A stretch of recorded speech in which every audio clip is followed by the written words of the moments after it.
El ataúd de mi padre ni siquiera estaba cerrado cuando mi madrastra, Beatriz Navarro, me entregó la notificación de desalojo.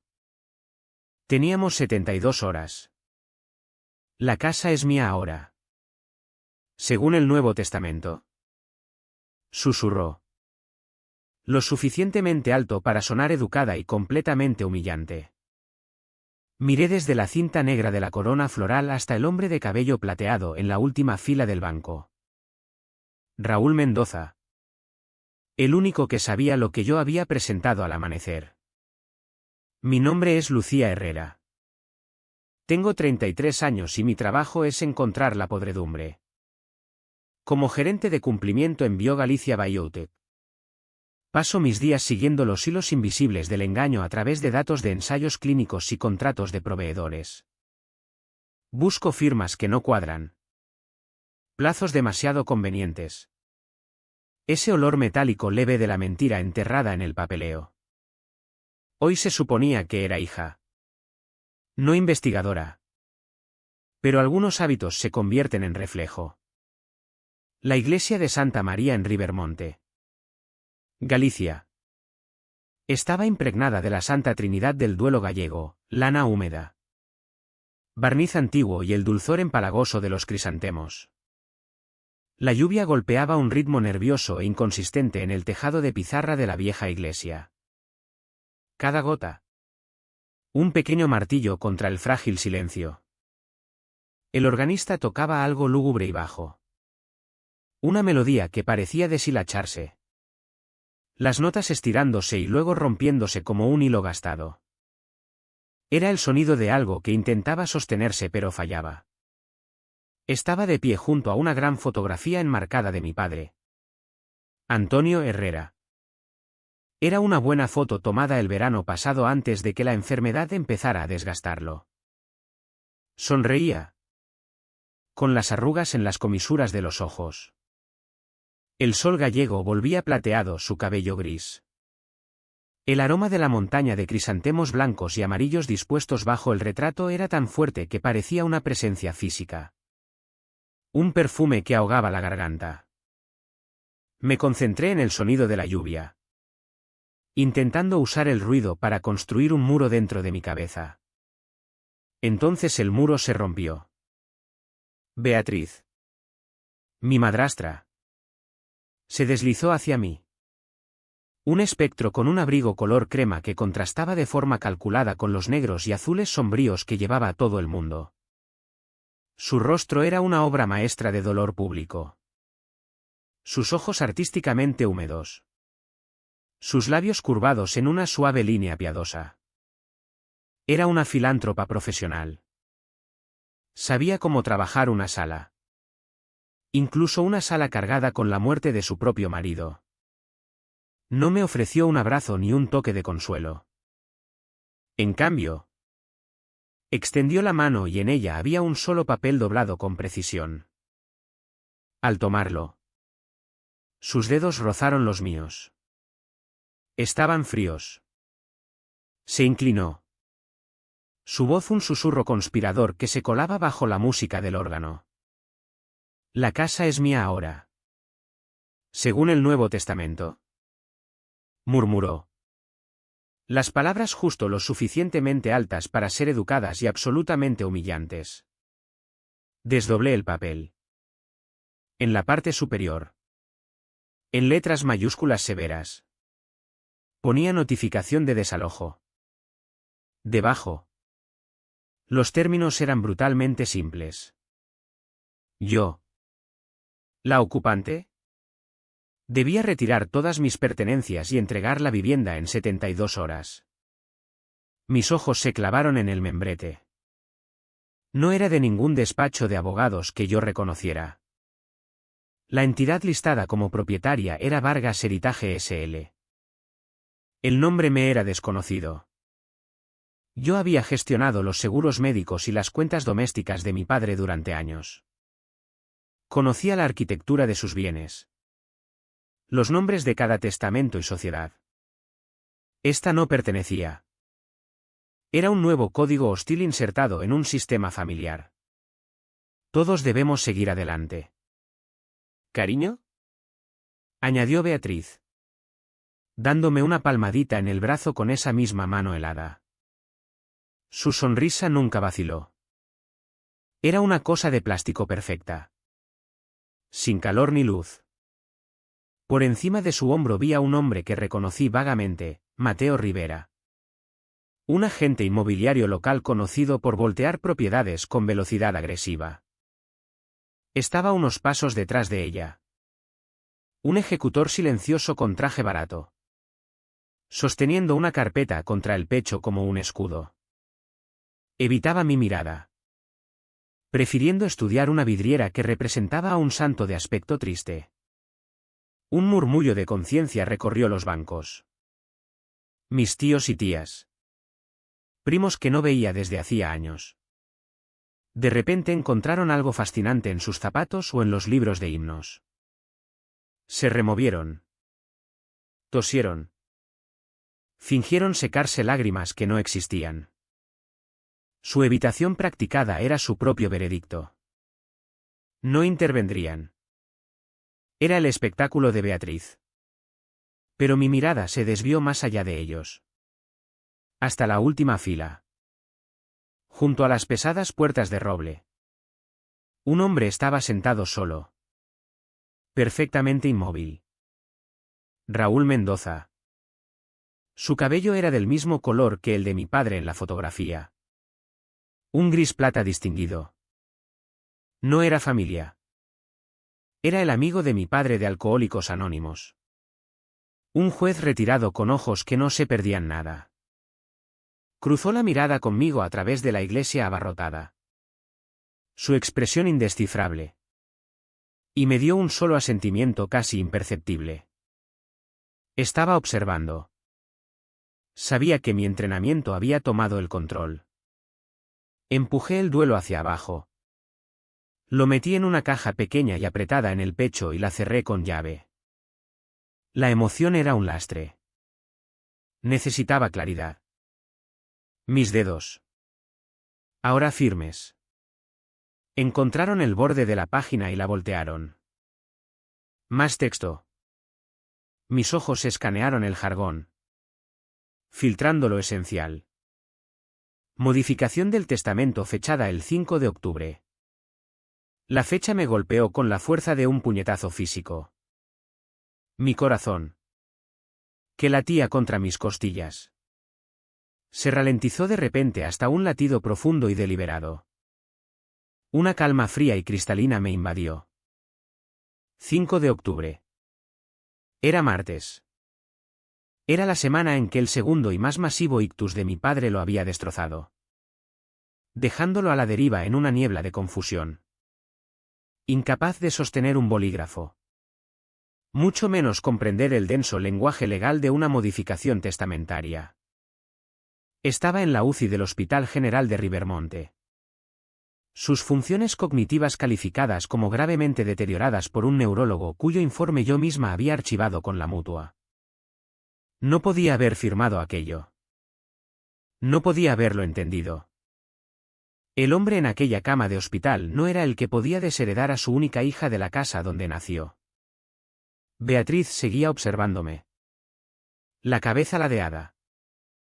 Aquella máscara serena perfectamente colocada. Esperaba lágrimas. Esperaba una escena. Un argumento susurrado y frenético que me pintara como histérica y a ella como la viuda paciente y sufrida que solo intentaba arreglar los asuntos de su difunto marido. No le di nada de eso. Doblé la notificación con pliegues precisos y afilados y la deslicé en el bolsillo interior de mi blazer negro. Pesaba como una piedra. Saqué mi silla asignada de la primera fila. Las patas raspando suavemente contra el suelo de piedra pulida. Me senté. Alisé mi falda y giré ligeramente la cabeza hacia ella. Registrado, dije. Mi voz baja y uniforme. La palabra quedó suspendida en el aire entre nosotras un segundo. No era la respuesta que ella había preparado. No era emocional. Era procedimental. Era la palabra que usaba en el trabajo al acusar recibo de un hallazgo hostil de auditoría antes de desmontarlo sistemáticamente. Vi un destello de sorpresa. De algo afilado y enfadado en sus ojos. Antes de que la máscara de suave dolor volviera a su sitio. Dio un asentimiento tenso y se deslizó de vuelta a su asiento en el púlpito. El padre Miguel comenzó la elegía. Su voz llenando la iglesia con palabras gastadas de consuelo y fe. Nos hemos reunido hoy para celebrar la vida de Antonio Herrera. Su voz se convirtió en un zumbido bajo. Las palabras se difuminaron en ruido de fondo. No estaba escuchando. Mi atención estaba en la pequeña cara luminosa de mi reloj. Los números digitales marcaban las 9:14 de la mañana. Tomé una respiración lenta y silenciosa. El juez de guardia matutino en el juzgado de primera instancia de Rivermonte. El juez Arwell. Estaría terminando su primera sesión de vistas urgentes justo ahora. Su secretaria. Una mujer que le debía un favor a mi padre por ayudar a su hijo a entrar en rehabilitación. Me había prometido poner mi petición en lo alto de la pila. El papel en mi bolsillo no era una orden de desalojo. Beatriz pensaba que era una conclusión. Para mí, era la prueba A. La voz del padre Miguel se derramaba sobre los bancos. Un barítono suave y practicado hablando de Antonio Herrera. El líder comunitario. El marido devoto. El padre amoroso. Yo miraba la nuca de mi prima. Trazando las líneas de su barato sombrero negro. Y dejaba que los recuerdos inundaran. La representación había empezado mucho antes del funeral de hoy. Comenzó hace 2 años cuando mi padre, viudo desde hacía una década y aparentemente contento con su rutina de golf. Reuniones de la junta y veladas tranquilas conmigo. Anunció que se casaba con Beatriz en Rivermonte. Era una celebridad local. El ángel de misericordia del pueblo. Beatriz no solo estaba en la junta de todas las grandes obras benéficas. Era la cara de ellas. Su feed de Instagram era una galería cuidadosamente curada de compasión. Ahí estaba Beatriz sirviendo sopa a los sin techo. Su expresión de beatífica preocupación. Ahí estaba Beatriz con casco. Sonriendo radiante en la obra de un nuevo albergue para mujeres. Ahí estaba Beatriz cortando la cinta en una recaudación para el hospital infantil. Una lágrima brillando poéticamente en su mejilla. Era una santa profesional y el pueblo la adoraba. Cuando se mudó a la calle del Roble 12. La casa donde yo crecí. El primer cambio que hizo fue instalar una red de pequeñas cámaras de seguridad discretas. Aparecieron de la noche a la mañana en los pasillos. Apuntando a la puerta principal. La trasera. Lo alto y lo bajo de las escaleras. Solo por la seguridad de tu padre. Querida. Me explicó con voz suave como la crema. Nunca se es demasiado cuidadoso hoy en día.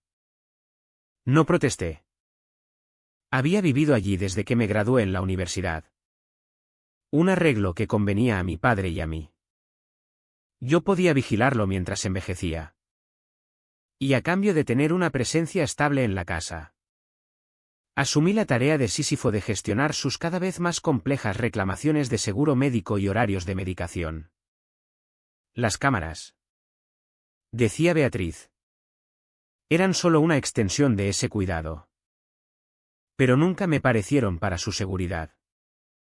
Me parecieron para su vigilancia. Nunca lo dijo a la cara. No de forma que pudiera pincharse como crueldad abierta. Pero yo sabía cómo me veía. Una vez la oí por teléfono hablando con una amiga de la sociedad. Ah. ¿Lucía? Sí. Sigue aquí. La repuesto de Antonio. La palabra quedó flotando en el aire mucho después de que se fuera a otra habitación. Una repuesto. No una hija.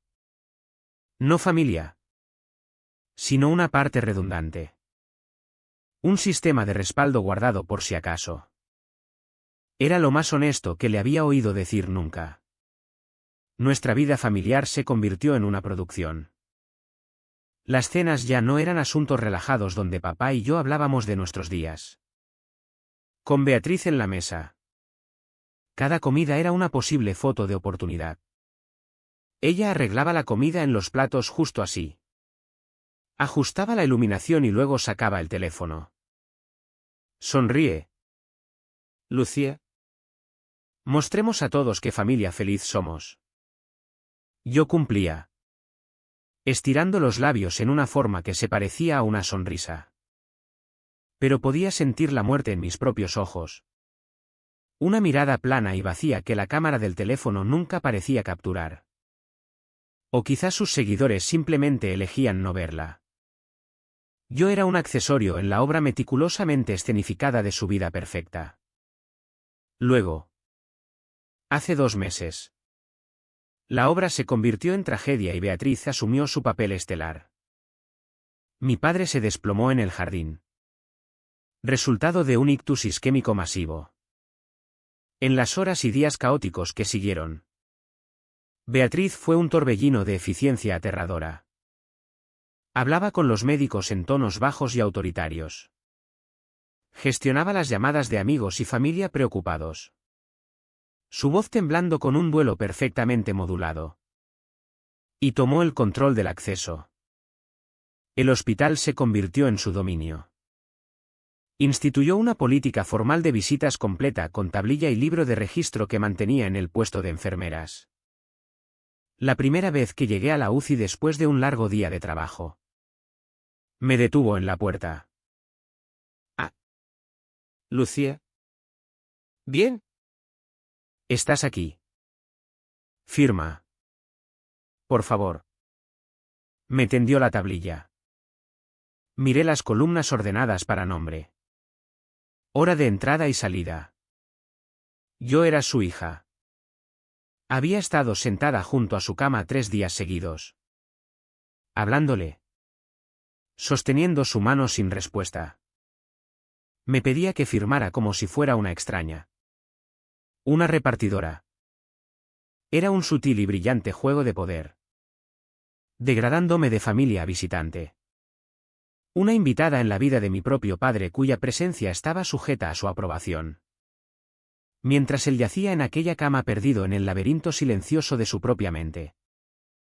Beatriz inició su campaña para simplificar sus asuntos. Es todo tan complicado. ¿Antonio? La oí arrullarle una tarde durante un raro momento de lucidez. Podía seguir con los ojos. Pero sus palabras eran una papilla gruesa e ininteligible. Todas estas cuentas y testamentos diferentes. Es un trabajo a tiempo completo solo para llevar la cuenta. Deberíamos consolidar. Hacerlo más fácil de gestionar por tu bien. Él parpadeó lentamente. Una respuesta que ella eligió interpretar como consentimiento entusiasta. Lo veo ahora con perfecta claridad. Un recuerdo reproduciéndose detrás de mis ojos mientras el padre Miguel habla del agudo olfato empresarial de papá. Estaba en la oficina de facturación del hospital. Discutiendo una reclamación rechazada. Solo 48 horas antes de que papá falleciera. La empleada. Nerviosa. Había sacado el archivo maestro en su pantalla para mostrarme el historial de autorizaciones de pago. Y ahí estaba, un formulario digital con fecha de 2 días antes. La línea de pagador autorizado e información receptora había sido cambiada. Mi nombre había sido borrado. El de Beatriz era ahora el único listado. Me había cortado. Cortando mi última conexión oficial con su cuidado justo cuando él se deslizaba. No solo estaba gestionando su muerte. Estaba adquiriendo sus bienes. Beatriz era una criatura de 2 mundos. En público. Era la viuda afligida. La cuidadora desinteresada. El ángel de Rivermonte. Pero dentro de las paredes de nuestra casa y en los pasillos estériles del hospital. Era una directora ejecutiva ejecutando una adquisición hostil. Cada conversación era una reunión. Cada decisión un movimiento estratégico. Su duelo era un plan de negocio. Y yo. En mi rincón tranquilo del mundo en Biogalicia Biotech. Me había convertido en experta en un campo muy específico. Conocía el olor de los documentos falsificados. Es un olor leve. Una combinación de urgencia fabricada y la sutil equivocación de una firma trazada. De una fecha rellenada después. Es la sensación que tienes cuando ves un proceso que ha sido eludido. Un control que ha sido saltado. De pie en aquella iglesia con la notificación de desalojo quemándome el bolsillo. Podía olerlo todo sobre Beatriz. El aroma empalagoso de los crisantemos no podía ocultarlo. La podredumbre estaba ahí justo debajo de la superficie y toda mi vida. Toda mi carrera. Me había estado entrenando para el momento en que tendría que sacarla a la luz. El funeral no era un final. Era una auditoría y acababa de empezar. En Biogalicia Biotech. Mi trabajo existe en el espacio tranquilo y estéril entre una firma y un hecho. Investigo anomalías. Hace 3 meses señalé a un investigador principal en un ensayo de fase 3 de oncología. Sus registros de pacientes eran demasiado perfectos. Los datos demasiado limpios. Cavando más hondo. Descubrí que la firma en su declaración financiera, un formulario afirmando que no tenía conflicto de interés, era una falsificación magistral. Tenía una participación significativa no declarada en la propia empresa que fabricaba el compuesto que se suponía debía probar de forma imparcial. Mi trabajo era probarlo. Construir un caso tan hermético y basado en hechos que pudiera resistir el escrutinio de reguladores federales y una sala de juntas llena de abogados enfadados. Vivo según un código simple, documentar todo. No asumir nada y confiar en el rastro de papel. El papel nunca miente. La noche antes del funeral de mi padre apliqué ese código a mi propia vida. El duelo era niebla. Pero el procedimiento era un faro. Me senté en el pesado escritorio de roble del estudio de mi padre. El aire todavía oliendo levemente a su tabaco de pipa y libros antiguos. Y empecé a trabajar. La entidad en la notificación de desalojo. Vargas Heritage S.L. Era mi punto de partida. Una búsqueda en el registro mercantil de Galicia dio el primer trozo de evidencia condenatoria. La S.L. era nueva. Su fecha de constitución era exactamente 21 días atrás.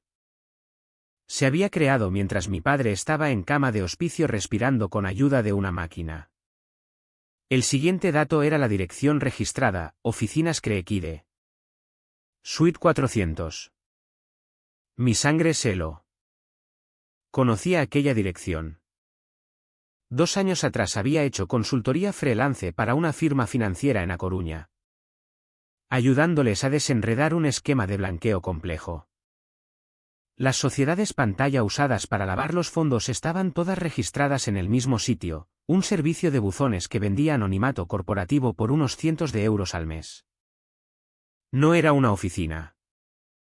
Era una pared de buzones en un edificio suburbano anodino. Una ficción legal diseñada para crear distancia entre propietario y activo. Beatriz no solo había creado una empresa. Había usado una herramienta conocida del oficio para ocultar actividades ilícitas. Mis manos se movieron sobre el teclado con una eficiencia fría y practicada. Necesitaba ver el documento que daba poder a esta corporación fantasma, la modificación del testamento. Las solicitudes de registros públicos pueden tardar días. Pero tenía un contacto en la oficina del secretario del juzgado. Una mujer a la que había ayudado a navegar una pesadilla con su seguro. Un correo electrónico corto y educado. Y la promesa de una donación a su obra benéfica favorita en nombre de mi padre. Fue todo lo que hizo falta. En menos de 1 hora. Un PDF escaneado de la modificación estaba en mi bandeja de entrada. Amplifiqué el bloque notarial al final de la página de firmas. El sello estaba nítido. La firma legible. Pero el número de colegiado parecía equivocado.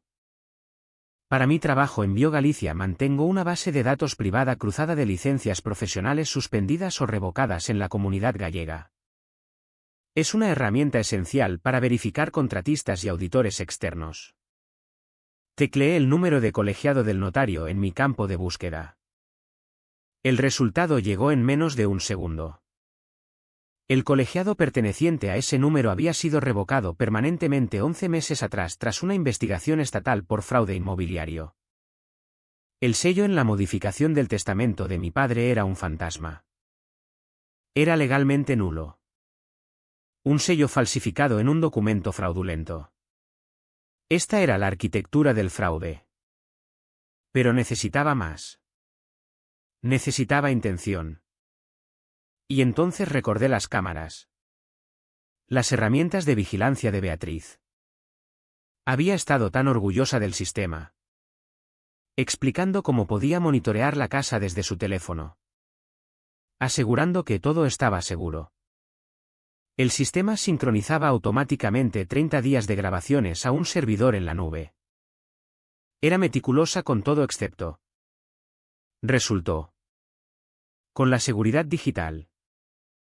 Nunca había cambiado la contraseña del predeterminado que mi padre y yo habíamos configurado años atrás, el nombre de su barco de pesca favorito y el año en que lo compró. Inicié sesión. La interfaz era simple, una cuadrícula de feeds de cámaras y un calendario. Navegué hasta el 5 de octubre. Desplacé las horas. Mi corazón una piedra fría y pesada en el pecho. Al principio de la tarde. La grabación mostraba a la enfermera de visita marchándose. La casa estuvo tranquila durante horas. Luego a las 11:42. El sello de tiempo brillaba en la esquina de la pantalla. La cámara del pasillo principal. La que apuntaba a la mesa de consola donde dejábamos el correo. Capturó movimiento. Beatriz entró en el encuadre. Llevaba su pijama de seda. Un archivador de documentos en la mano. Lo colocó en la mesa y sacó su teléfono móvil. El micrófono de la cámara era lo suficientemente sensible para captar su voz baja y urgente. Soy yo, dijo. Apenas está consciente. La enfermera se ha ido por la noche. Tenemos que hacerlo ahora. Hizo una pausa. Escuchando.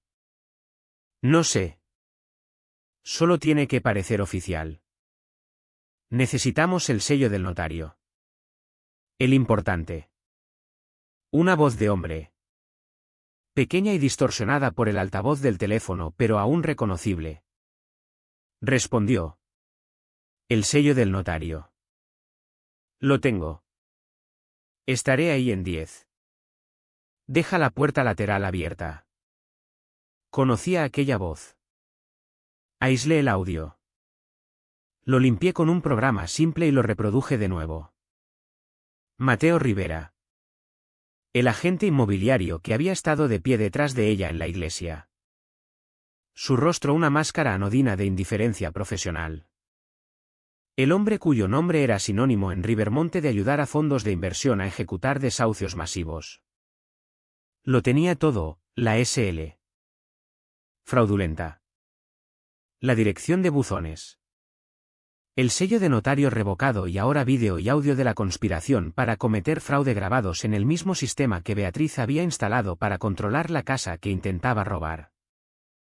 El resto de la noche fue un borrón de acción metódica. Abrí un documento nuevo y empecé a teclear. Escribí mi declaración jurada. Una declaración jurada de los hechos.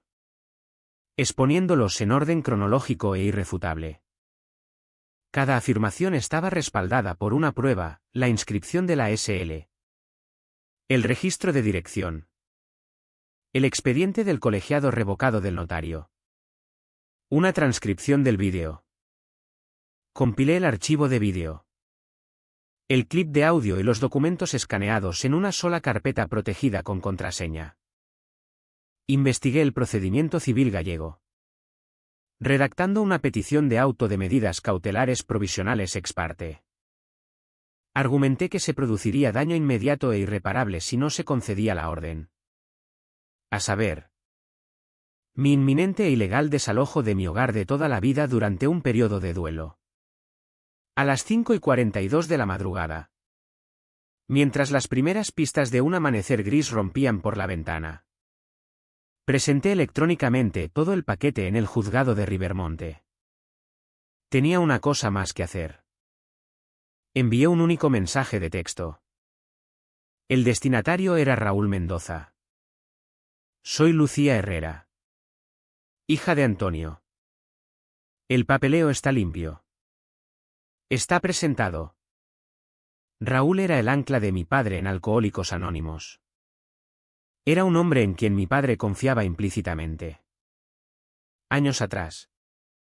Cuando ayudaba a papá a ordenar algunos papeles legales.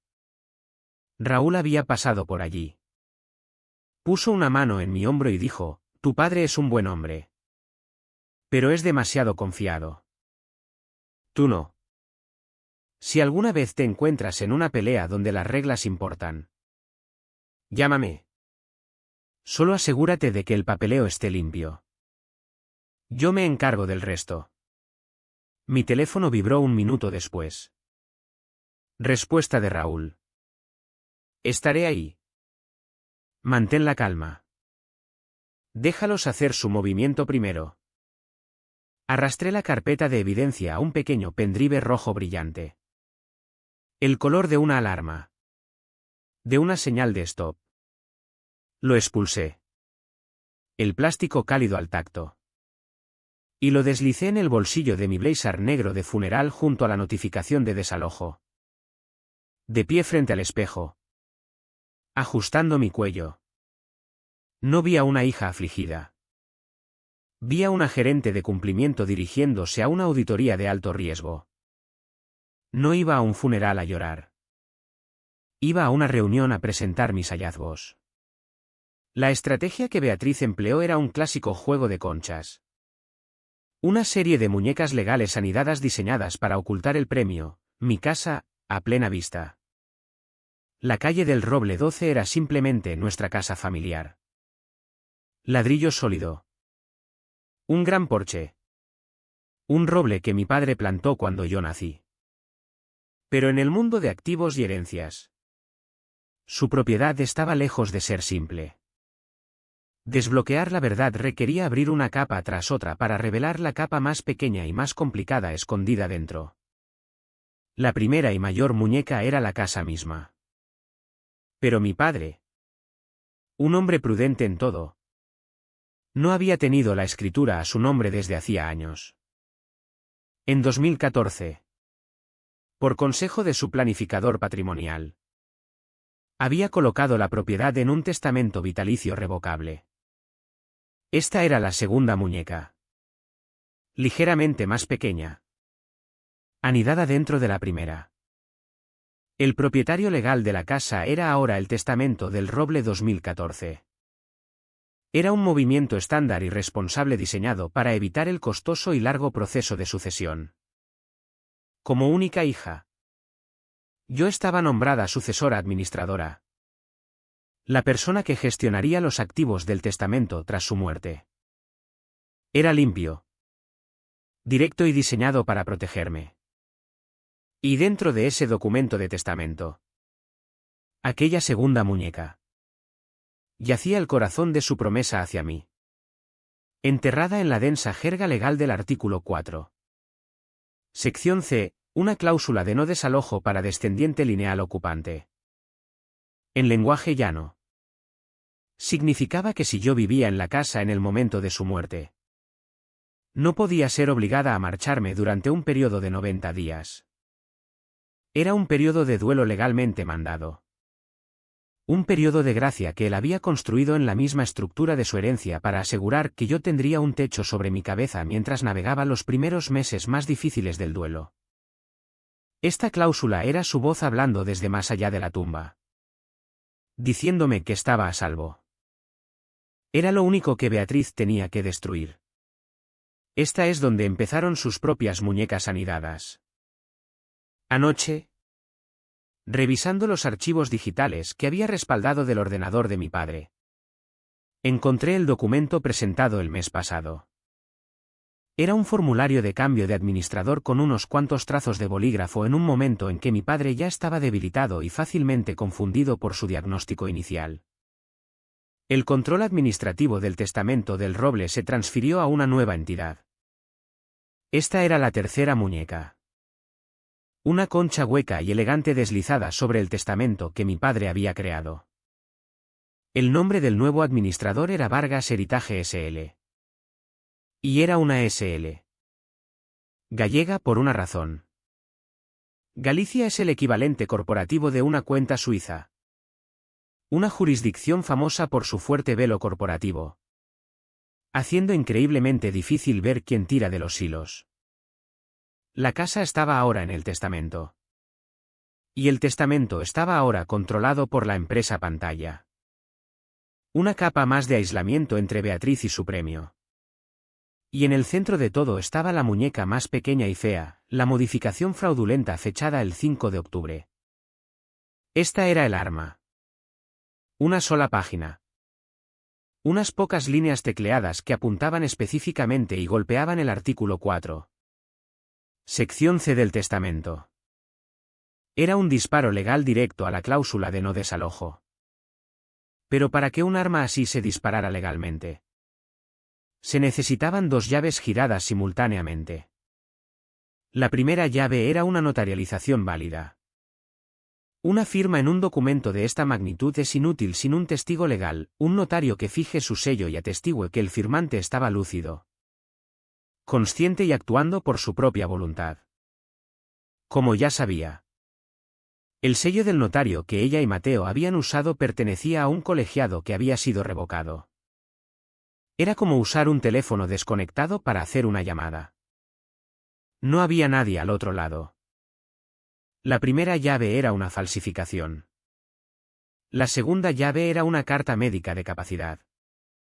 Los documentos originales del testamento. En una sección sobre modificaciones hechas por un testador mayor de 70 años. Eran explícitos. Cualquier cambio mayor en la estructura del testamento o designaciones de beneficiarios requería una carta firmada y fechada del médico de cabecera del testador afirmando que el testador estaba en pleno uso de sus facultades mentales y físicas y poseía la capacidad médica para entender las ramificaciones legales de sus acciones. Esto era otra salvaguarda que el abogado de mi padre había insistido. En plena noche había revisado el portal de registros médicos de mi padre, al que todavía tenía acceso. Busqué cualquier correspondencia del Dr. Álvaro Finch, su especialista geriátrico. No había nada, ninguna carta de capacidad había sido solicitada jamás. Mucho menos emitida. Para estar segura, crucé referencia a las notas clínicas del 5 de octubre. La entrada del neurólogo de guardia era cruda e inequívoca, paciente desorientado en persona. Lugar y tiempo. Incapaz de participar en evaluación cognitiva. Carece de capacidad para decisiones legales o financieras. No solo faltaba la segunda llave, sino que había un documento médico formal que afirmaba explícitamente que la cerradura no podía girarse. Todo el constructo era una casa de naipes. Una empresa Pantalla construida sobre una modificación fraudulenta, validada por un sello falsificado. Supuestamente firmada por un hombre que estaba médicamente documentado como incapaz de firmar su propio nombre. En las horas antes del amanecer había traducido todo esto en un diagrama de flujo devastadoramente simple para mi presentación judicial. Un niño podía entenderlo. Una caja etiquetada, Beatriz Navarro, tenía una flecha apuntando a una segunda caja, administradora, Vargas Heritage S.L. Esa caja tenía una flecha apuntando a una tercera, controla testamento del roble. Y desde esa caja, una flecha final apuntaba de vuelta a la primera con una nueva etiqueta debajo, beneficiaria principal. Era un bucle cerrado. Un diagrama de evidente interés propio y un conflicto de intereses de manual. Y tenía una prueba final. Mientras buscaba en el almacenamiento en la nube de Beatriz. El mismo vinculado a las cámaras. Encontré una carpeta de capturas de pantalla. Era meticulosa pero descuidada. Había guardado un fragmento de una conversación de texto con Mateo Rivera de hacía 3 días. Su mensaje: necesito la casa libre antes de ponerla en venta. Las fotos deben hacerse la próxima semana. Su respuesta: la notificación está lista. El fin de semana del funeral funciona mejor. Más palanca emocional. Adjunté la captura a mi declaración jurada. Mostraba motivo, intención y un nivel de crueldad calculada que era casi sobrecogedor. Todo estaba empaquetado, referenciado y presentado electrónicamente antes de que saliera el sol. Mi caso sobre papel era hermético. Pero sabía que en una sala de audiencias el papel solo podía llegar hasta cierto punto. Todavía faltaba una pieza. Un elemento final que pudiera transformar mi argumento legal sólido como una roca en una verdad humana innegable, un testigo vivo. Necesitaba a alguien que estuviera en la habitación cuando se firmó aquel documento fraudulento. Alguien que pudiera testificar la presión. La coacción. El estado en que estaba mi padre. Y mientras estaba sentada allí en la iglesia escuchando las palabras huecas de la elegía. Sabía que tenía uno, la enfermera de agencia que había cuidado a mi padre aquella semana. Una mujer amable llamada María. Que me había dicho, con lágrimas en los ojos, como Beatriz la había despedido por la noche una hora antes el 5 de octubre. Insistiendo en que necesitaba tiempo familiar privado con su marido. María era mi testigo. El rastro de papel estaba completo. La pieza final estaba en juego. Todo lo que tenía que hacer ahora era esperar. La oscuridad antes del amanecer es un tipo diferente de silencio. No es pacífico. Es el silencio hueco y resonante de un mundo conteniendo la respiración. Me senté en aquel silencio. Bañada en la luz azul blanca fría de la pantalla de mi portátil. La petición. La declaración jurada. Las pruebas. Todo compilado. Paginado y adjunto. Mi dedo flotaba sobre el ratón. Este era el punto de no retorno. Un clic y la máquina se pondría en marcha. Tomé una respiración que no calmó nada el ritmo frenético y controlado de mi corazón y clic en enviar. La pantalla se actualizó, mostrando un número de confirmación y la hora las 5:42 de la madrugada. Durante los siguientes 21 minutos no hice nada. Observé el cielo fuera de la ventana del estudio de mi padre pasar de negro a un púrpura magullado y hosco. No me sentía cansada. La adrenalina había quemado el agotamiento, dejando atrás una claridad afilada y frágil. Todo mi mundo se había reducido a un solo objetivo: sobrevivir. Defender. Ejecutar. El procedimiento era lo único en lo que podía confiar. A las 6:03 de la mañana. Mi teléfono boca abajo en el escritorio vibró una vez. Un zumbido suave contra la madera pulida. Lo cogí. Notificación de correo. El remitente era Secretaría del Juzgado. Rivermonte. El asunto era mi número de caso. Lo abrí. El cuerpo del correo era una sola frase protocolaria: recibo confirmado. Su presentación ha sido registrada y remitida a las salas del juez Argüell para revisión. La máquina estaba funcionando. El primer engranaje había encajado. El juez Argüell. Conocía el nombre. Una reputación de ser estricto con el procedimiento. Pero justo. No toleraba tontos y despreciaba el papeleo descuidado. Yo no le había dado ni lo uno ni lo otro. Mi presentación era una fortaleza de hechos. Me levanté y fui a la cocina, moviéndome en piloto automático. Me hice una taza de café que no tenía intención de beber. El ritual familiar, una forma de marcar el paso del tiempo. Los minutos se arrastraban. Cada uno una pequeña vida de suspense. Miraba el líquido oscuro en la taza. Mi reflejo. Una máscara pálida y distorsionada en la superficie. Esperaba una señal. Un veredicto de un hombre que nunca había conocido. Que en aquel momento tenía toda mi vida en sus manos. La señal llegó a las 6:31 de la mañana. Otra vibración. Otro correo de la secretaría. Esta vez había un adjunto. Un PDF escaneado. Pero el asunto era todo lo que necesitaba ver. Contenía 2 palabras escritas en el lenguaje crudo e inequívoco de la ley: medida cautelar concedida. Mis rodillas se sintieron débiles. Agarré el borde de la encimera. Abrí el correo. Mis manos temblaban ligeramente por primera vez en toda la noche. Leí el texto y luego lo leí otra vez. La orden se concedía en base ex parte. Beatriz no sería notificada hasta que se sirviera. Y entonces vi la línea final crucial. Una adenda manuscrita del propio juez. Su letra. Un trazo afilado y decisivo: servicio por agente judicial certificado permitido en mano en lugar del funeral. Iglesia de Santa María. Dadas las circunstancias urgentes y riesgo de daño inmediato e irreparable a la peticionaria.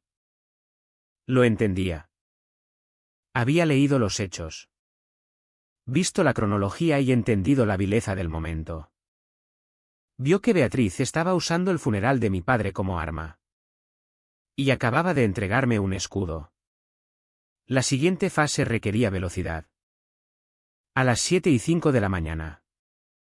Reenvié la orden firmada y sellada a la bandeja general de la División Civil de la Guardia Civil. Ellos eran responsables del servicio oficial de documentos legales. Seguí con una llamada telefónica. Un guardia brusco y sin tonterías contestó. Le di el número de caso. Podía oírle teclear de fondo. Entendido. Dijo. Medida cautelar Santa María. ¿Quién es la demandada? Beatriz Navarro. De acuerdo. Lo asigno ahora. El agente estará en espera en las inmediaciones del aparcamiento de la iglesia a las 9 de la mañana. ¿Quién es el contacto in situ? ¿Yo? Dije. Lucía Herrera.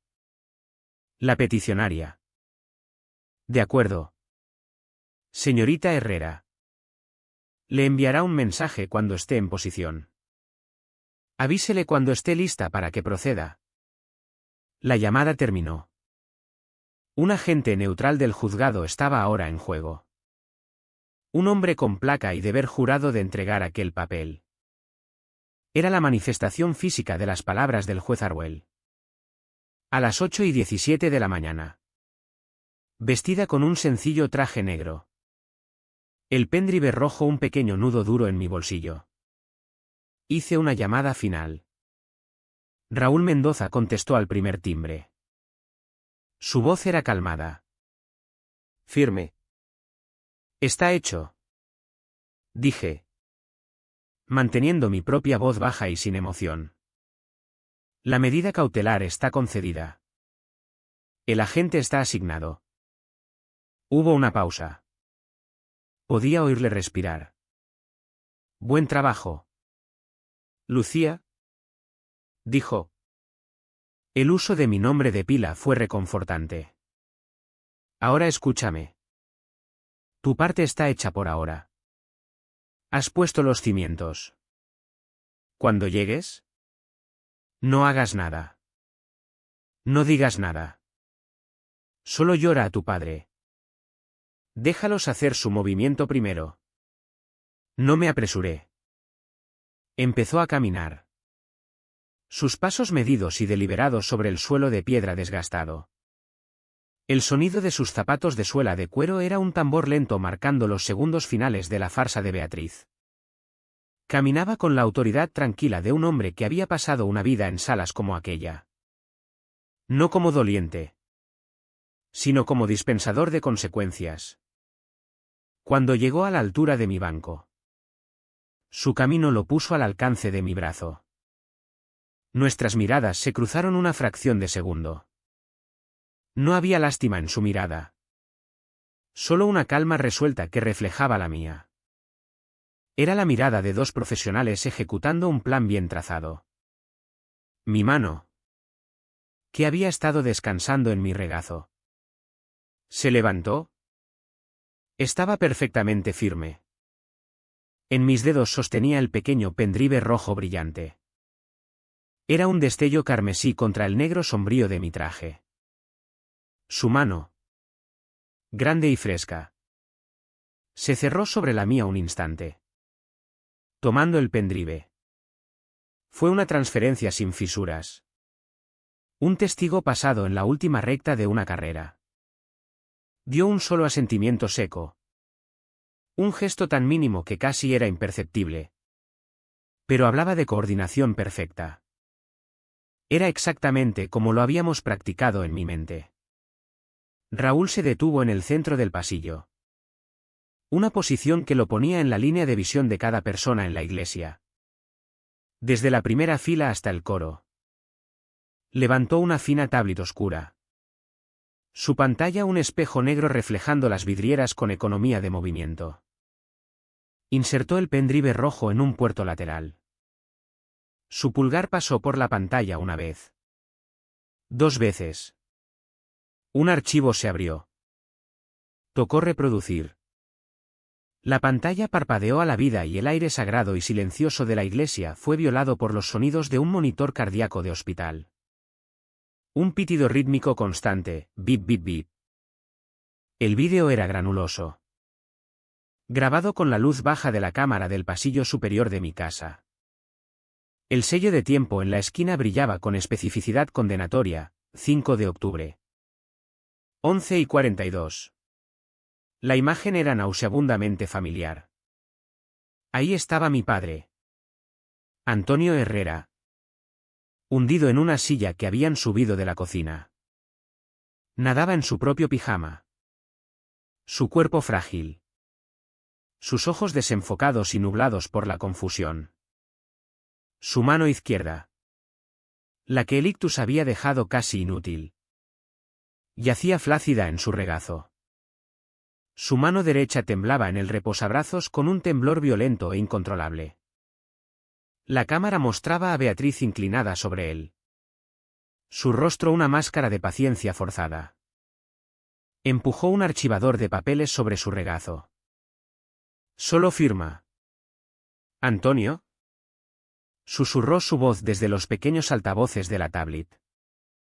No era su voz pública. Era afilada. Fina y cargada de una impaciencia fea. Es solo para las cuentas. Esto mantiene las luces encendidas. Tomó su mano derecha temblorosa y la guió hasta la línea de firma en el papel. Mi padre emitió un sonido bajo y gutural. Un ruido de confusión y angustia. Luego una voz de hombre. Áspera y desencarnada. Habló desde fuera de encuadre, Sella. Termínalo. Beatriz. Su rostro tenso de fastidio soltó la mano de mi padre. Tomó un pequeño objeto negro de la mesa de consola. El micrófono de la cámara captó el sonido con claridad escalofriante. Un golpe final duro clic cuando el sello de goma del notario se presionó sobre el documento. El monitor cardíaco pitaba. Indiferente. Un crimen notariado. El dedo de Raúl golpeó el botón de pausa. La imagen se congeló en el documento. La firma arañada y coaccionada de mi padre claramente visible. Con la otra mano. Raúl pellizcó la pantalla y amplió. La imagen se expandió. Los píxeles se afilaron para revelar el sello del notario en detalle perfecto e innegable, el sello circular. El emblema del Estado y abajo el número de colegiado. Raúl dejó que la imagen colgara en el aire un momento. Su silencio más condenatorio que cualquier acusación. Luego habló. Su voz no era alta, pero llevaba la autoridad clara y resonante de una sala de audiencias. Este es el sello notarial de un colegiado que fue revocado por el Colegio de Notarios de Galicia por cargos de fraude inmobiliario grave hace 11 meses. Un jadeo colectivo recorrió los bancos. Mis parientes se miraron. Sus rostros una mezcla de confusión y horror creciente. Raúl pasó la pantalla. El vídeo fue reemplazado por una nueva imagen. Una captura de pantalla de alta resolución de un intercambio de mensajes de texto. Las burbujas azules y grises eran instantáneamente reconocibles para todos en la sala. No necesitó ampliar. El texto era grande y claro. Lo leyó en voz alta. Su voz plana.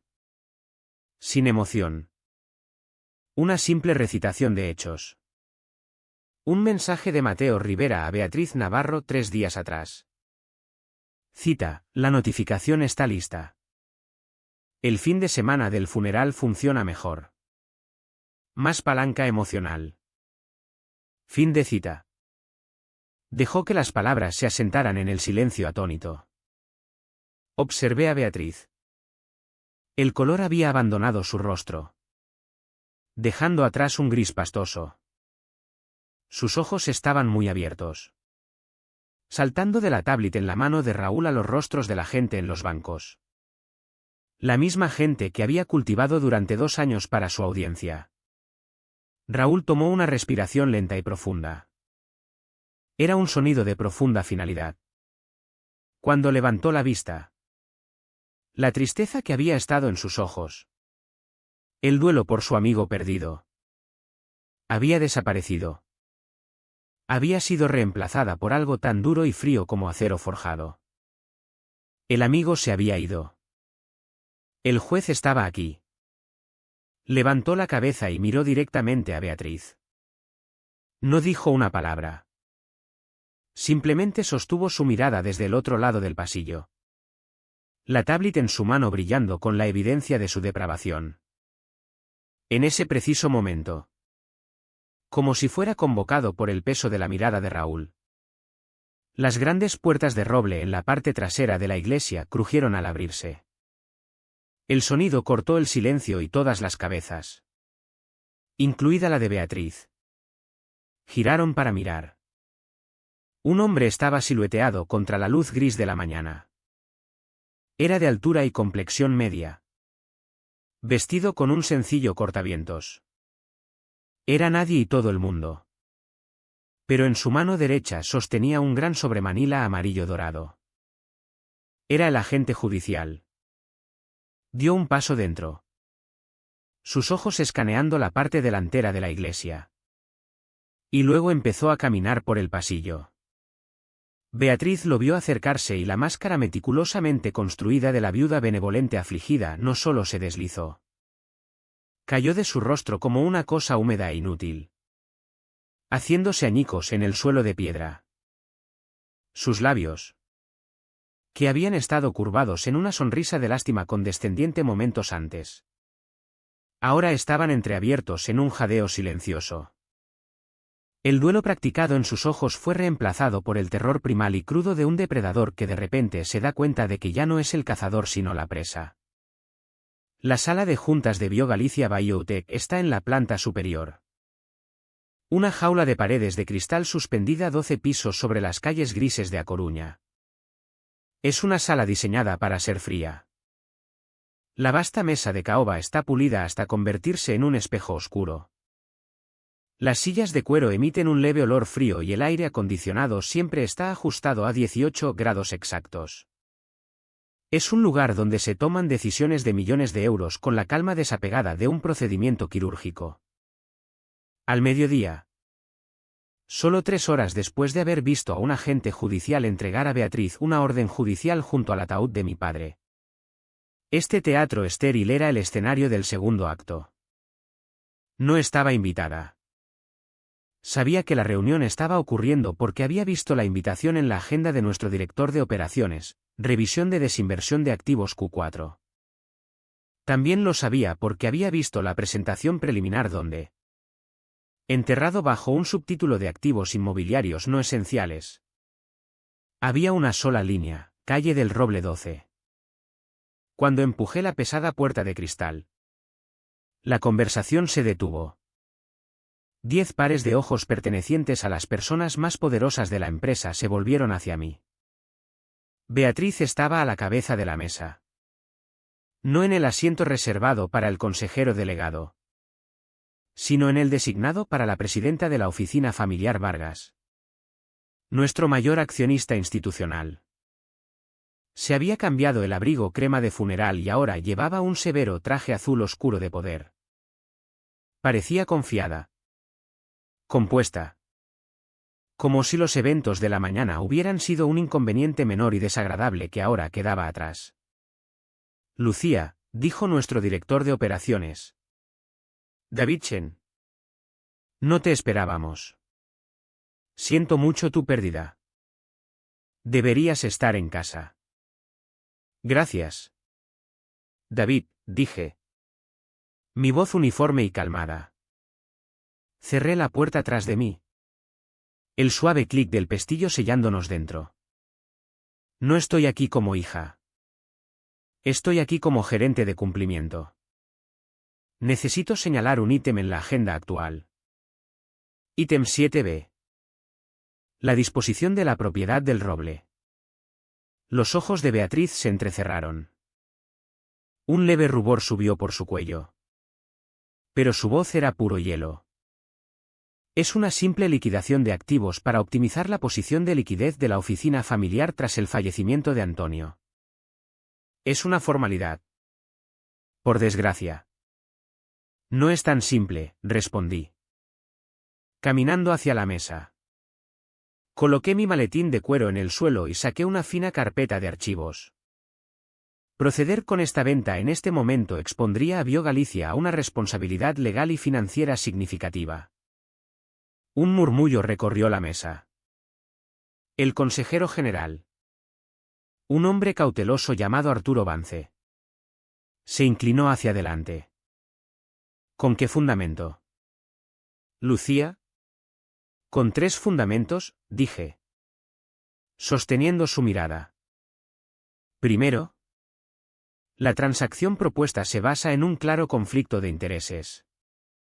La representante actuante de la entidad vendedora, Beatriz Navarro, es también la única beneficiaria del activo en cuestión, cuyo título está actualmente bajo disputa legal activa.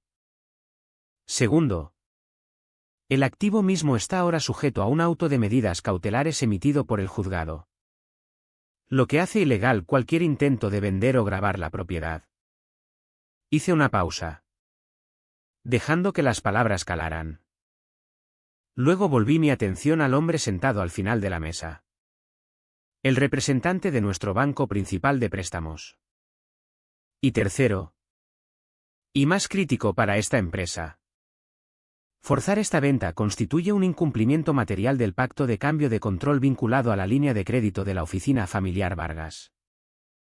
Nuestro acuerdo establece que cualquier litigio pendiente o investigación por fraude por parte de los principales de la oficina podría desencadenar una revisión inmediata del pacto y una posible congelación de la línea de crédito operativa de la empresa.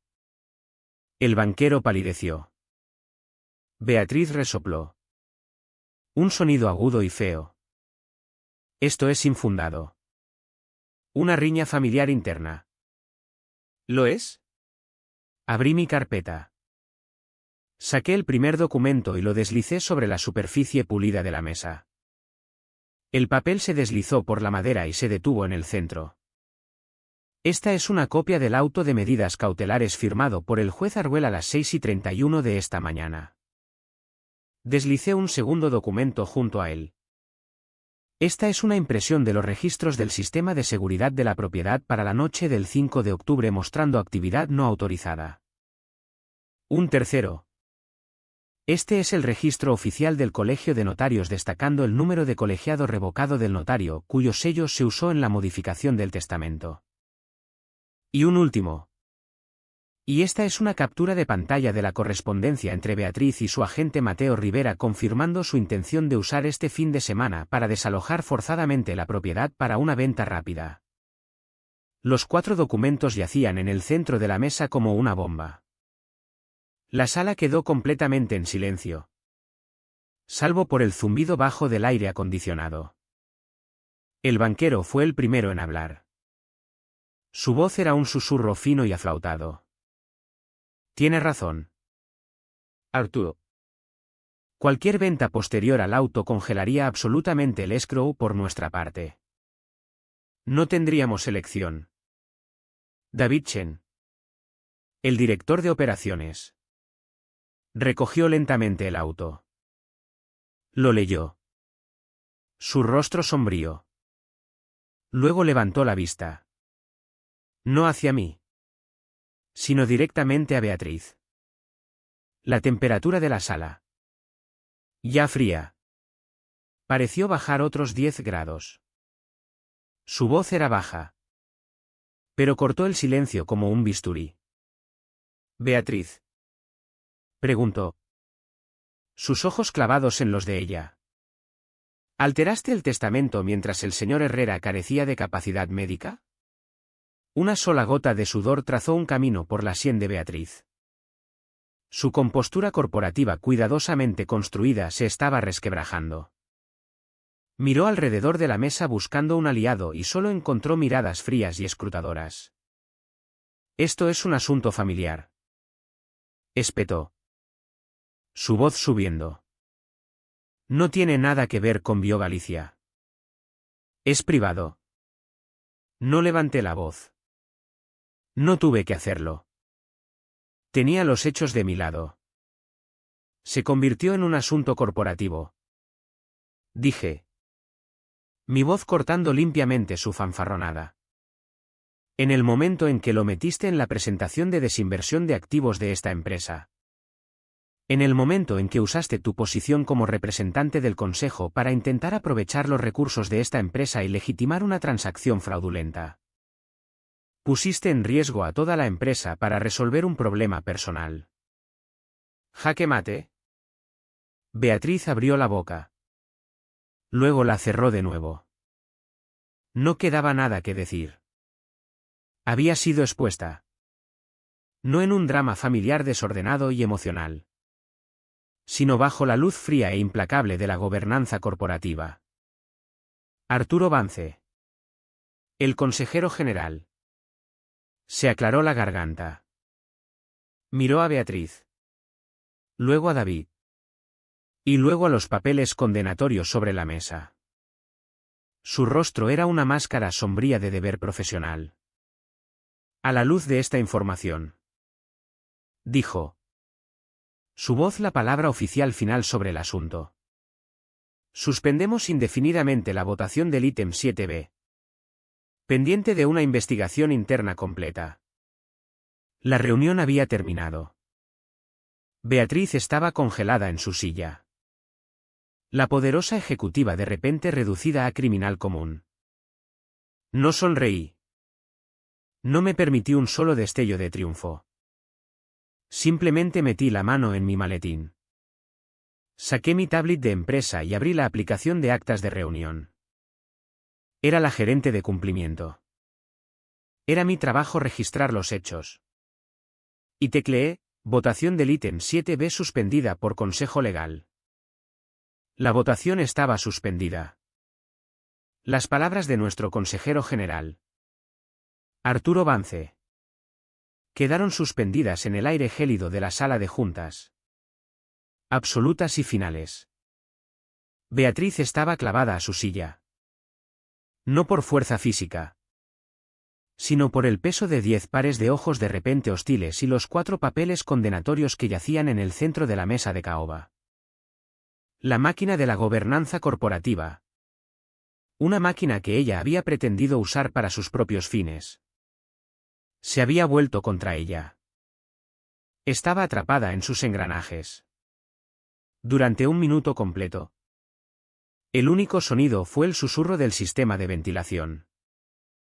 Continué tecleando mis actas. Mi rostro una máscara neutral de deber profesional. Mi trabajo era documentar. Y estaba documentando la implosión completa de una ejecutiva corporativa. Entonces un nuevo sonido entró en la sala.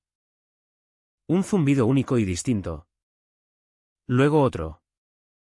Y otro hasta que fue un coro. Una cascada de notificaciones de los teléfonos y tablets dispuestos sobre la mesa. Un correo electrónico a toda la empresa. Mi propio portátil pitó. La barra de notificación se deslizó desde la parte superior de mi pantalla. Tip anónimo seguro Proton, me a todos los empleados. Vio Galicia asunto, denuncia formal por abuso de autoridad. M. Herrera el objetivo. Cuando llegó no fue un susurro. Fue una emisión. Una maniobra desesperada de tierra quemada de un animal acorralado. Hice clic para abrir el correo. Era una obra maestra de difamación corporativa escrita en la jerga pasivo-agresiva de una pesadilla de recursos humanos. Alegaba que yo, Lucía Herrera, tenía una vendetta personal contra mi madrastra. Que había usado mi acceso privilegiado como gerente de cumplimiento para fabricar evidencia. Que mis acciones imprudentes y emocionalmente impulsadas en la sala de juntas eran un abuso flagrante de mi posición y habían expuesto a la empresa a un daño reputacional y legal significativo. Era una inversión perfecta de la verdad. Un espejo de feria reflejando sus crímenes de vuelta hacia mí. Estaba diseñado para sembrar caos. Para enturbiar las aguas. Para reencuadrar la narrativa de una mala conducta corporativa a un drama familiar desordenado donde yo era la hija inestable y vengativa. Una tos nerviosa rompió el silencio. Arturo Vance me miraba. Su expresión indescifrable. David Chen. Nuestro director de operaciones. Tenía una profunda arruga de ceño entre las cejas. Beatriz. Sin embargo, miraba su teléfono. Una pequeña sonrisa triunfante jugando en sus labios. Pensaba que había encontrado un nuevo arma. Se equivocaba. Acababa de entregarme una nueva prueba. Mi respuesta no fue verbal. Fue forense. La hora en mi portátil marcaba las 2:07. No cerré el correo. En cambio, navegué al menú y seleccioné ver código fuente. Se abrió una nueva ventana. Llena del texto crudo y sin formatear del código backend del correo. Para el ojo no entrenado era jerigonza. Para mí era un mapa de carreteras. Mis ojos escanearon las líneas de código. Ignorando el cuerpo del mensaje y centrándose en los metadatos del encabezado. Las huellas digitales. La primera línea que busqué fue la XIP de origen. Esta era la dirección digital del ordenador que envió el mensaje. Era una larga cadena de números. La copié. Abrí nuestra herramienta interna de administración de red y pegué la dirección IP en el campo de búsqueda de dispositivo. El resultado llegó al instante. La dirección estaba asignada actualmente a un iPhone de red de invitados que se había conectado en la zona de recepción de la planta 12 hacía 20 minutos. El usuario registrado de ese teléfono. Según los registros de visitantes. Era una tal señorita Elena Vance. Asistente personal de Beatriz. A continuación encontré el sello de tiempo del ID del mensaje, 2:08 de la tarde. El correo había sido enviado menos de un minuto después de que Arturo Vance suspendiera oficialmente la votación. Esto no era un ataque premeditado. Era una retaliación reflexiva y presa del pánico ordenada por Beatriz desde dentro de esta sala y ejecutada por su asistente justo fuera de la puerta. Esto era suficiente para mí. Pero no era suficiente para el registro oficial. La hora era 2:11. Abrí un correo nuevo. Reenvié el correo anónimo difamatorio con su feo código fuente completo a una sola dirección, seguridad@biogalicia.com. El equipo de operaciones de seguridad. Mi mensaje era breve y procedimental, solicitando verificación inmediata de origen y análisis de amenaza sobre el posible difamación corporativa que aparece a continuación originada desde red interna. Por favor informar. Pulsé enviar. Luego levanté la vista de mi portátil y encontré la mirada preocupada de David Chen. Le di una pequeña sacudida de cabeza casi imperceptible. Espera. Decía el gesto. Deja que el procedimiento funcione. Los siguientes 15 minutos fueron los más largos de mi vida. La tensión en la sala de juntas era lo suficientemente espesa para asfixiar. Nadie habló. Nadie se movió. Los únicos sonidos eran el zumbido silencioso de los ventiladores del servidor en el aparador y el lejano aullido de una sirena en la calle de abajo. La sonrisa de Beatriz se había desvanecido, reemplazada por una mirada de anticipación nerviosa. Esperaba que su bomba digital detonara. Que el consejo se volviera contra mí. Que el caos estallara. Esperaba un incendio. Sin darse cuenta de que yo estaba apagando la mecha. A las 2:26. Un correo de SecOps aterrizó en mi bandeja. Asunto, verificación de origen. Era un informe preliminar de una página. Pero era todo lo que necesitaba. Leí los puntos. Mi rostro impasible. Origen confirmado desde dispositivo de red de invitados interno registrado AE. Vance. Método, enmascaramiento no sofisticado vía servicio de correo anónimo de terceros. Los protocolos estándar de enmascaramiento no se implementaron correctamente permitiendo fácil identificación de origen. Análisis de carga útil, el correo contenía un hipervínculo acortado alegando llevar a más evidencia. El enlace se expandió en un entorno sandbox seguro. Redirige a una carpeta pública en un disco en la nube secundario. La propiedad del disco en la nube en cuestión está registrada a una cuenta bajo el nombre de Mateo Rivera. Estaba todo ahí. Una cadena digital directa e ininterrumpida conectando al asistente de Beatriz, un intento amateur ridículo de ocultar sus huellas, y a su socio en el crimen. Mateo Rivera. No solo había traído su fraude a la sala de juntas. Lo había traído a nuestra red de empresa. Un error fatal. Cerré el informe de SecOps. Navegué de vuelta al correo anónimo. Hice clic en responder a todos. Toda la empresa. Desde los ejecutivos hasta los becarios en el correo. Estaba en la lista de distribución. Mis dedos volaron sobre el teclado tecleando una sola frase devastadora. Seguridad ha confirmado que este correo es un enmascaramiento no sofisticado originado desde una fuente comprometida. Todas las evidencias relacionadas con su transmisión han sido preservadas. Procedemos con una retención legal completa en todas las cuentas asociadas. Pulsé enviar. La hora era 2:28. El efecto en la sala fue instantáneo. Fue como si el oxígeno hubiera sido succionado. Un director sentado frente a mí realmente se estremeció. Su mano moviéndose inmediatamente a su teléfono para silenciar la notificación. La metralla digital de la bomba de Beatriz acababa de ser completamente neutralizada y se había erigido un cortafuegos legal en su lugar. La retención legal era un término que todos en aquella sala entendían. Significaba que los abogados estaban ahora al mando. Significaba que cada correo, cada mensaje, cada archivo asociado con Beatriz y su asistente estaba ahora congelado. Preservado como evidencia para una futura demanda. Beatriz me miraba fijamente. Su rostro un lienzo de puro shock sin adulterar. Había sido superada. Superada en estrategia y neutralizada públicamente en 21 minutos. Su última arma no solo había fallado.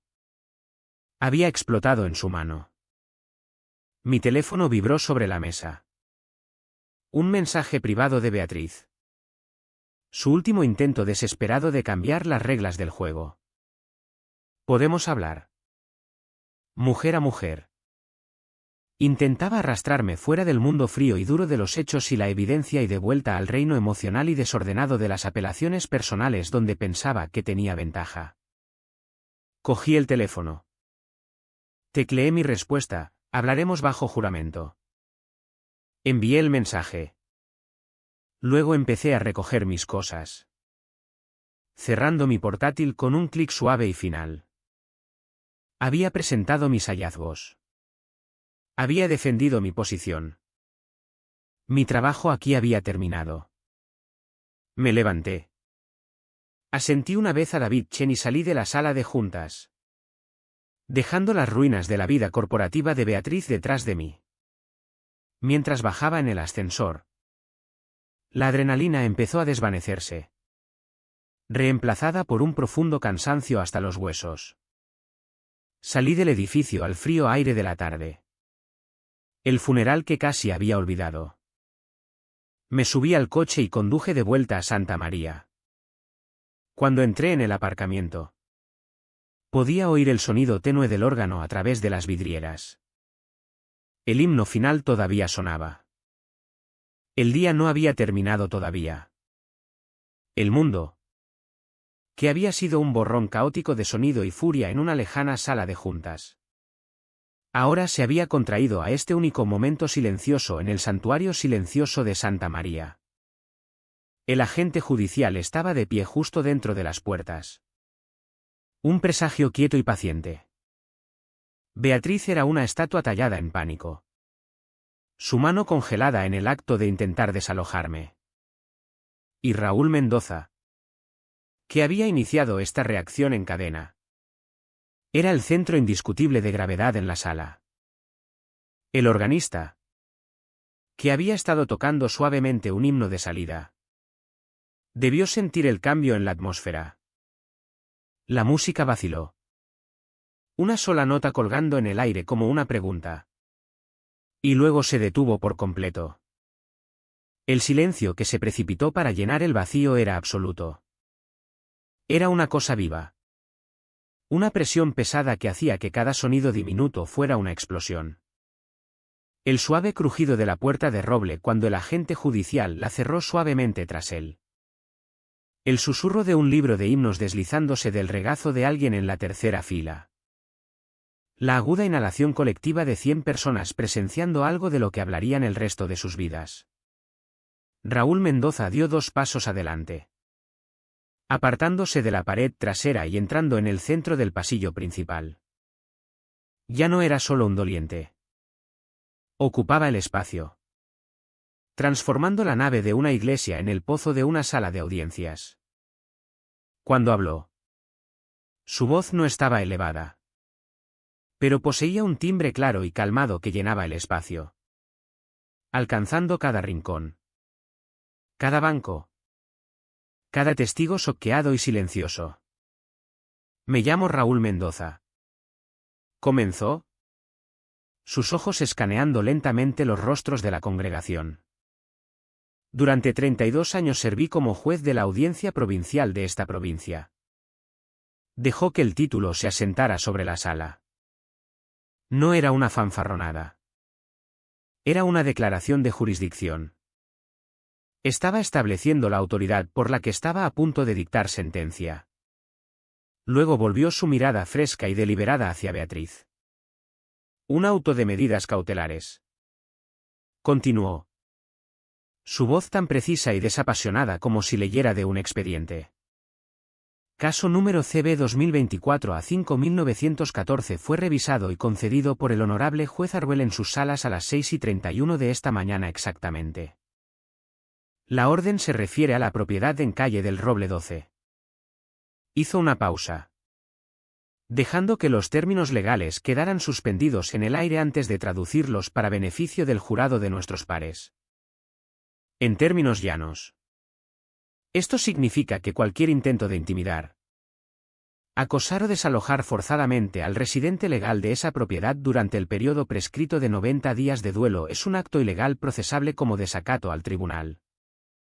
Cuando terminó de hablar, el agente judicial empezó a moverse.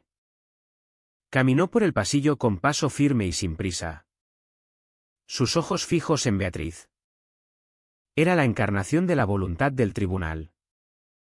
Un funcionario neutral inmune al drama del momento. Se detuvo directamente frente a ella. El amarillo crudo del sobremanila era un corte chocante de color contra los tonos funerarios de la iglesia. Beatriz Navarro, dijo el agente. Su voz plana y profesional. Extendió el sobre. Ha sido notificada.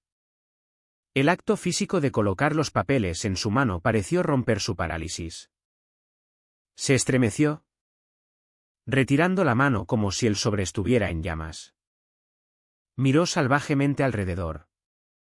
Un animal frenético y atrapado buscando una ruta de escape. Intentó fabricar una sonrisa. Una cosa patética y temblorosa que no llegó a sus ojos aterrorizados. Esto es absurdo. Tartamudeó. Su voz una versión aguda y quebradiza de su ronroneo confiado habitual. Esto es solo un malentendido. Un asunto familiar privado que se ha salido de control. Raúl dio un paso más cerca. Levantó la tablet. La pantalla todavía brillando. Y la inclinó para que ella y todos en los bancos alrededor pudieran ver la imagen ampliada del sello notarial fraudulento. Esto no es un malentendido, dijo Raúl. Su voz bajando. Volviéndose más dura. Más fría. Esta es una imagen de alta resolución de un instrumento legal falsificado. Esto es fraude notarial de grado felony. La palabra felony aterrizó con la fuerza de un golpe físico. Los susurros que habían empezado en los bordes de la sala ahora crecieron hasta un murmullo bajo y horrorizado. Mis tíos y tías, que tan cuidadosamente habían apartado la mirada antes, ahora miraban abiertamente. Sus rostros máscaras de shock y comprensión creciente. Raúl entonces volvió toda su atención hacia mí. Por primera vez. Su expresión se suavizó solo un momento. Ya no era el juez. Era el amigo de mi padre. Lucía Herrera. Dijo. Su tratamiento formal un acto deliberado de restaurar la dignidad que Beatriz había intentado despojarme. La llave de la casa de tu padre sigue en tu posesión. ¿No es así? No podía hablar. Las palabras estaban atrapadas en mi garganta. Solo pude asentir. Un solo movimiento pequeño. Fue suficiente. Él asintió de vuelta. ¿Satisfecho? Luego se volvió y se dirigió a toda la iglesia. Su voz elevándose con una ira justa que era aún más poderosa por estar tan estrictamente controlada. Nadie, dijo. Su mirada barriendo los rostros de mi familia. Nuestros vecinos. Nuestros amigos. Le quita la casa a una hija mientras ella está de pie junto al ataúd de su padre. No en este pueblo. No mientras yo pueda respirar todavía. Fue un decreto moral. Una línea trazada en la arena que separaba la ley de la simple decencia. Una ola de vergüenza y enfado recorrió los bancos. Vi a Mateo Rivera, el cómplice de Beatriz, literalmente encogerse en su asiento junto a la puerta. Bajó la cabeza. Su rostro ardiendo de humillación. Y en un momento de pura cobardía se escabulló por una salida lateral y desapareció. Estaba cortando pérdidas. Abandonando a su clienta para enfrentar las consecuencias sola. Beatriz estaba completamente aislada. El sobre amarillo apretado en su mano de nudillos blancos. Ya no era la reina benevolente de la sociedad de Rivermonte. Era una criminal común expuesta de la forma más pública y humillante imaginable. Raúl dio un último asentimiento seco al agente judicial. Era una señal. El agente, que había estado de pie en silencio, levantó una pequeña radio a su boca. Su voz era baja. Pero en el silencio mortal de la iglesia sus palabras fueron perfectamente claras. Central. Aquí Unidad 7. Servicio completado. Mantengan la escena para investigadores. Tenemos un caso confirmado de fraude notarial. Los investigadores criminales. Las palabras resonaron en el silencio. Esto ya no era solo sobre una casa o una herencia. Esto era sobre prisión. Me quedé allí junto al retrato de mi padre y no lloré. Sentí una extraña calma hueca descender sobre mí. La tormenta había pasado. La batalla había terminado. El veredicto había sido entregado. Y en aquel momento oí el último suspiro tenue de aire saliendo de los tubos del órgano mientras caían completamente en silencio. Durante un largo y perfecto segundo. El mundo se detuvo. Solo estaba el silencio. Y en él. El peso limpio. Frío e innegable de la justicia. No me quedé a ver las consecuencias. Dejé a Beatriz de pie allí en medio de los escombros de su vida. Rodeada por los susurros acusadores y apagados de nuestra familia y la presencia calmada y metódica de la ley. Salí sola por las pesadas puertas de la iglesia y entré en un mundo que parecía completamente nuevo. La lluvia había parado. Las nubes grises opresivas se habían roto y el cielo era ahora una pizarra limpia y brillante. El color del papel carbón que ha sido pelado para revelar la página fresca y sin marcar debajo. El aire olía a asfalto mojado y tierra húmeda. Un aroma de renovación. El trayecto hasta la calle del Roble 12 fue corto. Un viaje de 5 minutos por calles que podía navegar con los ojos cerrados. Pero hoy todo parecía diferente. Las casas familiares. Los viejos robles. Las grietas en la acera. Parecían más nítidas. Más definidas. Como si se hubiera levantado una película de mis ojos. Entré en el camino de entrada y apagué el motor. Durante un momento solo me quedé sentada en el silencio. Mirando la casa. Mi casa. Sólida. Fiable. Esperando. Subí los 3 escalones hasta el porche. Mis pasos resonando en la quietud de la tarde. Mi mano. Al meterla en el bolsillo. Estaba perfectamente firme. La llave se sentía fresca y sólida en mi palma. Era una llave de latón antigua desgastada por años de uso por mi padre y luego por mí. La introduje en la cerradura. El mecanismo era viejo y resistió una fracción de segundo antes de ceder. El sonido que hizo no fue fuerte. Pero fue el sonido más significativo de todo el día. Un clic agudo y definitivo. Era el sonido de una cerradura girando. De una puerta abriéndose. De un mundo poniéndose en orden. Era el sonido de volver a casa.